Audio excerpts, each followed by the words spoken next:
Ito ang UNTV News Worldwide. Salamat sa Diyos sa panibagong pagkakataong bigay niya sa atin sa araw na ito. Kamusta na kayo mga kasangbahay? Sana ay nasa mabuting kalagayan ng lahat. Time check muna tayo para sa kailangang bumiyahe. 4:33 AM na sa buong Pilipinas. Magandang umaga mga kababayan natin dyan sa Pilipinas. Ngayon ay araw na ng Miyerkules, January 3, 2024. Mula dito sa Hollywood, sa Los Angeles, California, USA, ako si Sunny Cos. Maghahatid sa inyo ng umatigabong balita mula sa iba't ibang panig ng mundo. UNTV News Worldwide. Sa ating global headlines. Eroplano sa Haneda Airport umapoy matapos mabangga sa Coast Guard aircraft. Halos 50 tao patay sa 7.6 magnitude earthquake sa Japan. Rescuers nahihirapan dahil sa malamig na panahon. Temperatura ng UK posibleng bumagsak ng mas mababa pa sa 0 degrees Celsius ngayong buwan. Libu-libong lata ng infant formula ni-recall sa US dahil sa bacterial contamination. UK asylum backlog na clear na ayon sa UK government. Mga kritiko hindi naman sang-ayon dito. 18 milyong dayuhang turista target ng Vietnam ngayong 2024.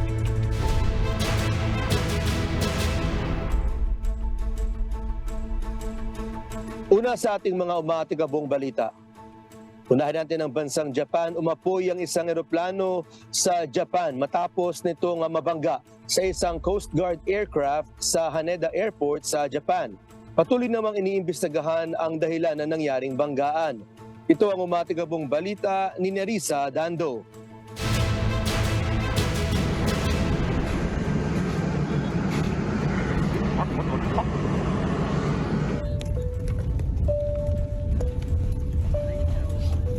Nakaligtas ang 379 na sakay ng Japan Airlines matapos makalabas sa nag-aapoy na aircraft sa Haneda Airport sa Japan. 17 naman ang sugatan ni Dente. Nabangga ang eroplano sa isang Coast Guard aircraft magdadala sana ng tulong sa mga biktima ng lindol sa Ishikawa Prefecture noong January 1. 5 sa 6 na sakay ng Coast Guard plane ay nasawi habang ang kapitan naman ng Coast Guard plane ay nasa kritikal na kondisyon. Umalis ang Japan Airlines Airbus 350 mula sa New Chitos Airport sa Northern Island ng Hokkaido. Makikita sa ilang video mula sa social media ang mga pasahero sa loob ng mausok na eroplano habang unti-unting umaapoy ang aircraft. Natupok ng apoy ang eroplano subalit nakalabas na ang mga pasaherong sakay nito pati na rin ang cabin crew. Inutusan naman ni Japanese Prime Minister Fumio Kishida ang mga kinakailangang ahensya ng gobyerno upang tumulong sa mga nangangailangan at mabigyan ng impormasyon ang publiko. Sa ngayon, patuloy ang investigasyon ng mga otoridad upang matukoy ang naging dahilan ng banggaan at ayon sa Transport Ministry ng Japan, gagawin nila ang lahat upang makapag-resume ang operations sa Haneda Airport sa lalong madaling panahon. Nerissa Dando, UNTV News and Rescue Japan. Diyos ang aming sandigan, serbisyo publiko ang aming pinahahalagahan. Samantala, umabot na sa 48 ang casualties sa nangyaring earthquake sa Japan sa unang araw ng taong 2024. Kaya naman minamadali ng mga rescuers ang pagsagip sa mga maaaring natrap sa ilalim ng mga building. Subalit nagkakaroon ng aberya sa rescue operations dahil sa mga nasirang daan pati na rin sa malamig na temperatura. Dahil dito nahihirapan ding abutin ng mga rescuers ang mga isolated areas kung saan pinangangambahang marami pa ang nangangailangan ng tulong. Sa isang coastal town ng Suzu sa Japan, tinatayang mahigit 5,000 na bahay ang gumuho malapit sa epicenter ng lindol ayon sa mayor nito na si Masuhiro Izumiya. Nasa mahigit 200 aftershocks na ang naitala ng mga otoridad ayon sa Japan Meteorological Agency at pinangangambahang maaari ring malalakas na lindol ang mararanasan. Nakapag-deploy naman ang pamahalaan ng rescue team mula sa self-defense forces at ginagawa ng rescuers ang lahat upang matugunan ang pangangailangan ng mga biktima. Sa Russia naman tayo, muling inatake ng Russia ang Kyiv at Kharkiv ng Ukraine sa mga pinakabagong airstrike nito kung saan nasawi ang 5 sibilyan. Kagad namang humingi ng tulong sa West ang Ukraine para makapagbigay ng mas maraming military assistance. Nasugatan din ang dose-dose ng mga mamamayan dahil sa mga missiles at drone attacks sa dalawang bayan. Mas tumindi ang pag-atake ng Russia mula nang magpalit ang taon matapos magbigay ng babala. Si Russian President Vladimir Putin bunsod ng pag-atake ng Ukraine sa bayan ng Belgorod na pumatay ng 25 o 25 mga sibilyan. Aniya, ang pag-atake na ito ng Ukraine will not go unpunished. Sa weather news naman tayo, inaasahang babagsak ang mas mababa pa sa 0 degrees Celsius ang temperatura sa buong United Kingdom. Mga otoridad pinaalalahanan ng mga residente na magdala ng winter kit. Ito ang umatikabong balita ni Abby Valdez. Nagbabala ang United Kingdom Met Office sa posibleng pagbagsak ng temperatura na mas mababa pa sa 0 degrees Celsius sa buong bansa sa loob lamang ng ilang mga araw. Malawakan at matitinding lamig na kondisyon ng panahon ang maaari umanong maranasan sa buong bansa ngayong buwan ng Enero, dagdag pa ng ahensya. Inaasahan rin na makararanas ng snowfall sa ilang mga lugar sa bansa. Pinaalalahanan naman ng National Highways ang mga motorista na huwag kalibutan na magtabi ng winter kit sa kanilang mga sasakyan. Mahalaga ang pagtatabi ng kit ng mga bagay na kinakailangan kung taglamig gaya ng torch at winter clothes sakaling ma-stranded ayon kay National Network Manager Dale Hipkiss. Ipinakita naman na advanced weather modeling maps ng WX Charts, isang bagong weather forecast model data viewer para sa Europe at North America na posibleng magsisimula ang pagbagsak ng temperatura sa UK sa darating na Lunes, January 8. Maaaring bumaba sa -3 degrees Celsius ang lows na mararanasan sa buong Scotland, habang sa Wales naman ay -2 degrees Celsius at 0 degrees Celsius naman sa karamihan ng ibang bahagi ng United Kingdom. Gayunman sa kabila nito, makararanas ang ilang lugar sa bansa ng bahagyang pagbuti ng lagay ng panahon mula January 6 hanggang January 15. Abby Valdez, UNTV News and Rescue, USA. Diyos ang aming sandigan, serbisyo publiko ang aming pinahahalagahan. Mga kasangbahay dyan sa UK, keep bundle up and keep warm. Ingat-ingat sa inyo dyan sa United Kingdom. Samantala, dito naman tayo sa Amerika. Para sa mga mommies na makasangbahay natin dito sa Amerika, ni-recall ng Reckitt Mead Johnson Nutrition ang libo-libong lata ng hypoallergenic infant formula nito. Ito ay dahil sa posibleng bacterial contamination na sanhi ng Chronobacter sakazaki. Ito ang umatikabong balita ni Era Angeles. Voluntaryong nire-recall ng Reckitt Mead Johnson mula pa noong December 29 ang ilang batch ng produkto nitong Nutramigen powder batay sa inilabas na press release ng kumpanya. Umabot na sa mahigit 675,000 na lata ng hypoallergenic infant formula na ginawa para sa mga may cow milk allergies ang naialis na sa merkado. Ang hakbang ay bunsod ng posibilidad na maaaring umanong kontaminado ng Chronobacter sakazaki ang mga infant formula sa kanilang ibinigay na samples na sinuri ng Israeli Ministry of Health. Nakitaan ng bacterial contaminations ang sample ng 12.6 at 19.8 ounce cans na produktong ito. Gayunman, wala pang naiulat na nagkasakit o ibang adverse events ukol sa mga produktong ito na nai-distribute sa Estados Unidos. Maaari kasing maging sanhi ang bakterya ng meningitis at nakamamatay na impeksyon tulad ng sepsis. Binigyan diin naman ng kumpanya ng infant formula na negatibo umano sa Chronobacter sakazaki at gayon din sa iba pang bakterya ang mga batch na kanilang isinailalim sa mga pagsusuri. Subalit ayon naman sa US Food and Drug Administration o FDA, sa kabila na required ang mga kumpanya ng infant formula na itest ang samples ng kanilang produkto laban sa Chronobacter at Salmonella species, hindi ito nagbibigay ng garantiya na wala talaga umanong Chronobacter ang mga produkto. Hinimok naman na Reckitt Mead Johnson Nutrition na i-check ng mga consumer ang biniling Nutramigen at maaari din umanong kontakin namang ito ang kumpanya para sa refund. Era Angeles, UNTV News and Rescue. Diyos ang aming sandigan, serbisyo publiko ang aming pinahahalagahan. Samantalang mga kasangbahay na mayroong electric vehicle dito sa Amerika, karamihan sa mga electric vehicle o EV dito sa Estados Unidos ay hindi napasok sa Federal EV Tax Credit. Ito ay matapos maglabas ang US Treasury ng bagong battery sourcing requirements. Ito ang umatigapong balita ni Charles Corpuz.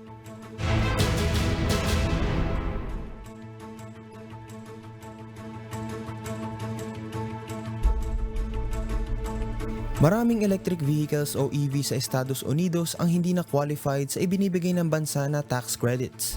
Kabilang dito ang Nissan Leaf, Tesla Cybertruck all-wheel drive, Chevrolet Blazer EV at ilang mga Tesla Model 3s. Ito ay dahil naglabas ang US Treasury ng guidelines ukol sa bagong battery sourcing requirements noong December 2023 na nagsimulang maging epektibo noong Lunes, January 1. Layo ng inilabas na alituntunin na maialis ang US electric vehicle supply chain mula sa China.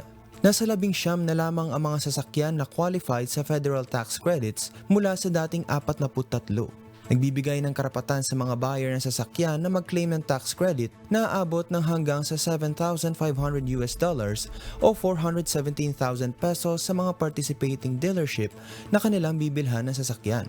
Ayon sa Treasury, inaangkop na ng automakers ang kanilang supply chains upang matiyak na mananatiling eligible ang buyer sa bagong clean vehicle credit. Samantala, wala pa rin ibinibigay na opisyal na pahayag ang pamunuan ng Tesla at VW kaugnay ng bagong requirements upang maging qualified sa tax credits.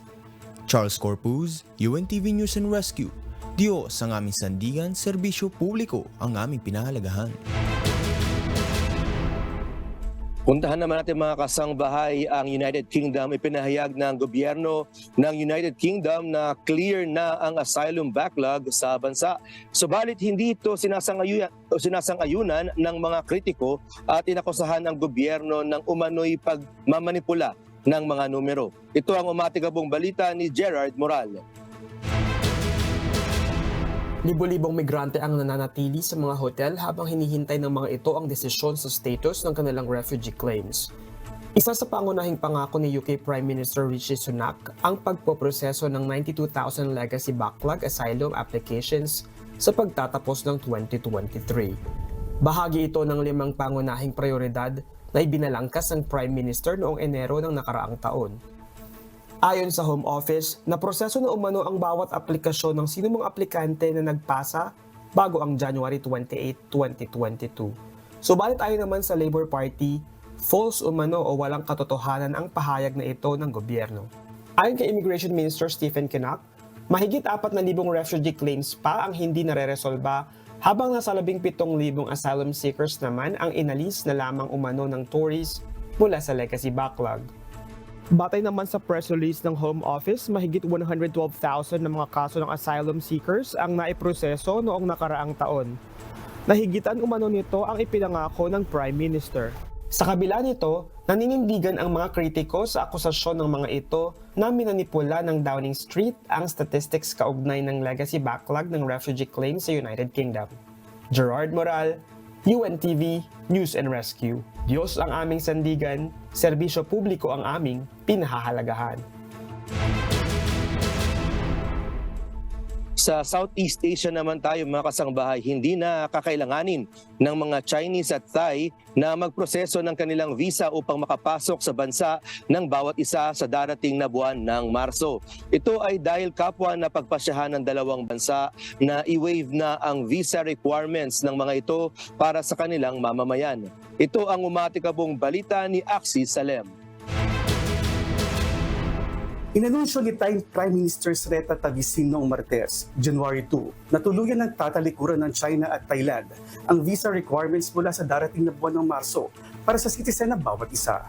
September ng nakaraang taon nang i-wave ng second largest economy ng Southeast Asia ang entry requirements hanggang sa buwan ng February 2024 para sa mga turistang Chinese na papasok sa Thailand.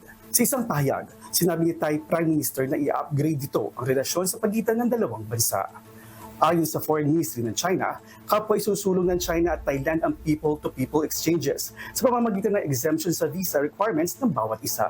Noong 2023, nasa 28 milyong dayuhang turista ang tinanggap ng Thailand kung saan naaayon ito sa itinalagang target ng gobyerno ng mula 25 hanggang 28 million visitors para sa taong 2023. Nag-generate ito ng 34.93 billion US dollars o 1.9 trillion pesos sa revenue ng Thailand. Malaysia ang naitala bilang nangungunang source ng tourism market na umabot sa 4.5 million na sinundan naman ng 3.5 milyong turistang dayuhan mula sa China. Axis Salem, UNTV News and Rescue. Diyos ang aming sandigan, serbisyo publiko ang aming pinahahalagahan. Sa Southeast Asia pa rin tayo, inaasahan naman ng Vietnam na makahikayat ng 18 milyong dayuhang turista na bibisita sa bansa ngayong taong 2024. Kaya naman iba't ibang programa ang pasisimulan ng Tourism Department ng bansa upang maabot ang target na ito. Ito ang umatigabong balita ni Ruth Bahe. Matapos makamit ng industriya ng turismo ng Vietnam ang 8 milyong target nito sa unang 10 buwan ng 2023, layo naman ng Vietnam na makahikayat ng 18 milyong dayuhang turista sa taong 2024. Target din ng bansa ang 110 milyon na local tourists. Ayon sa Vietnam National Authority of Tourism o VNAT, inaasahang aabot sa 840 trillion Vietnamese dong or 34.6 million US dollars ang kabuoang kita mula sa taong ito. Upang maabot ang mga layuning ito, magpapatupad ang VNAT ng mga pangunahing programa at inisyatibo, gaya ng pagde-develop ng mga Sustainable Tourism Action Plans at pagpopromote ng mga bagong produkto. Bukod dito, magsasagawa rin ang VNAT ng thematic tourism marketing campaigns, magtatayo ng National Tourism Database at maglulungsad ng mga promotional activities sa loob at labas ng bansa. Bagaman nakarecover ang industriya ng turismo noong nakaraang taon, ay mayroon pa ring mga hamon na hinaharap ito, tulad ng pagtaas ng presyo ng mga pangunahing bilihin, kahirapan sa ekonomiya at hindi inaasang pangyayari sa politika. Sa buong taon ng 2023, nakapagtala ang Vietnam ng 12.6 milyong dayuhang turistang bumisita dito. 3.4 na mas mataas kumpara noong 2022, ngunit 70% lamang bago ang pandemya noong 2019. Ruth Bahe, UNTV News and Rescue Vietnam. Diyos ang aming sandigan, serbisyo publiko ang aming pinahahalagahan.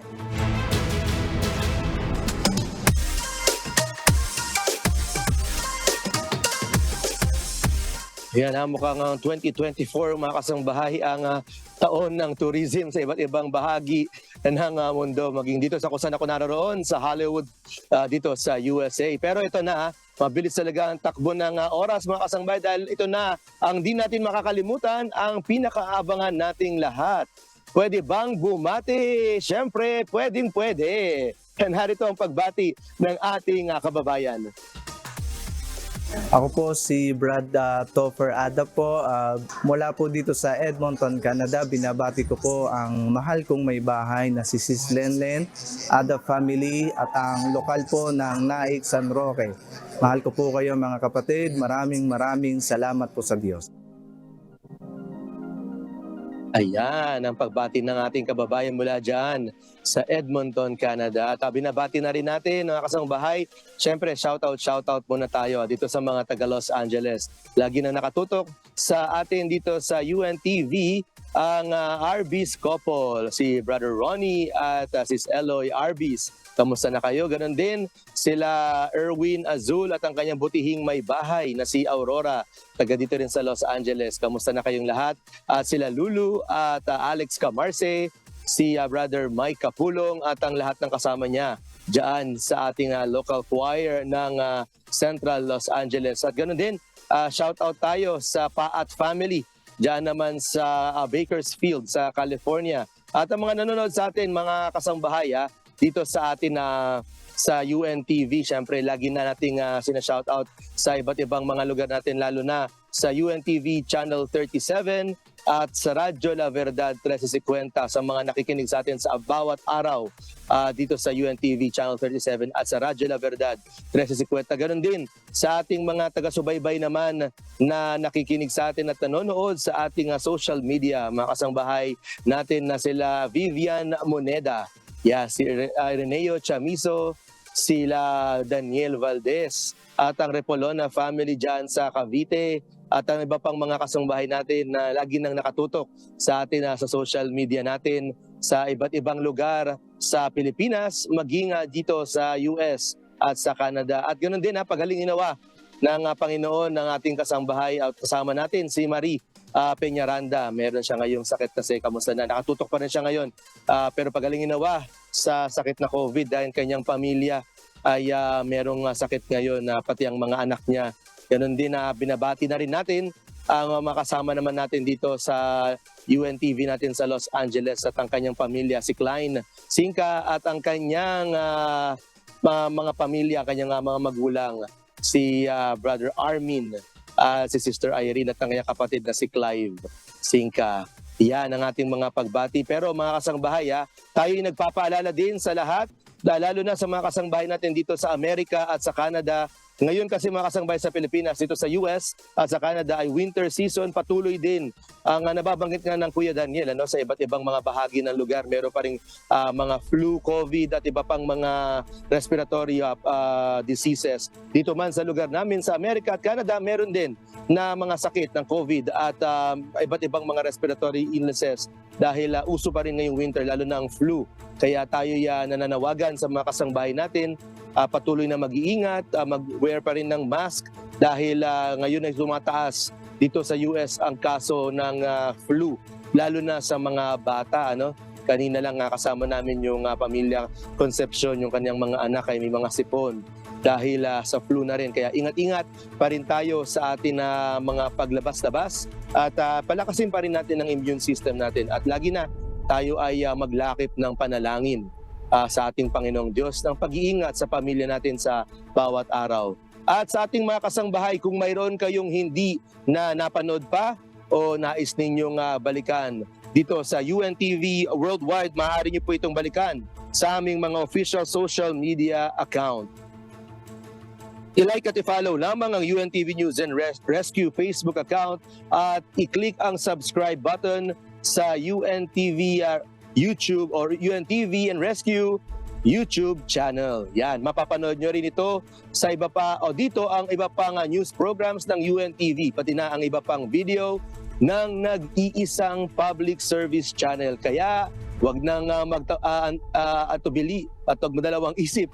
Tara na, subscribe, like, and share. At narito ang mga salita ng Diyos na maaari nating baunin sa pagpapatuloy ng araw na ito. Nasusulat sa Book of Proverbs chapter 14 verse 31. He that oppresseth the poor reproacheth his maker, but he that honoreth him hath mercy on the poor.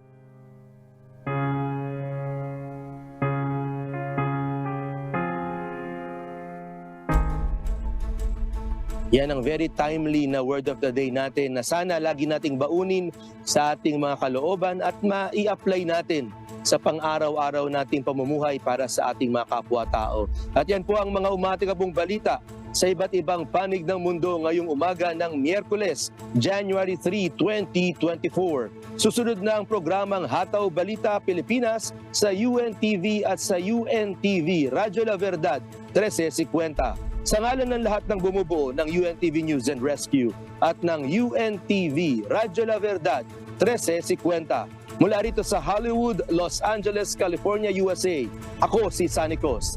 Dito sa UNTV at sa UNTV Radyo La Verdad 1350, Diyos ang aming sandigan, serbisyo publiko ang aming pinahahalagahan. Milyong salamat po sa Diyos.